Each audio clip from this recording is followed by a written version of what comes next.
Hello, magandang hapon. Fix ko nga lang pala yung yung mga breeding tank ko. To. Dito ako bibreed. Yan.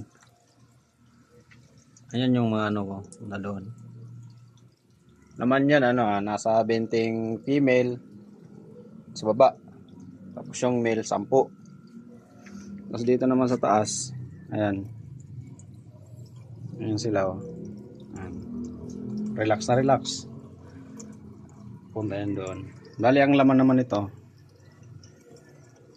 30 female, 15 yung male. Tapos ito naman yung sa taas. Ito yung pang grow out pan natin. Ayan.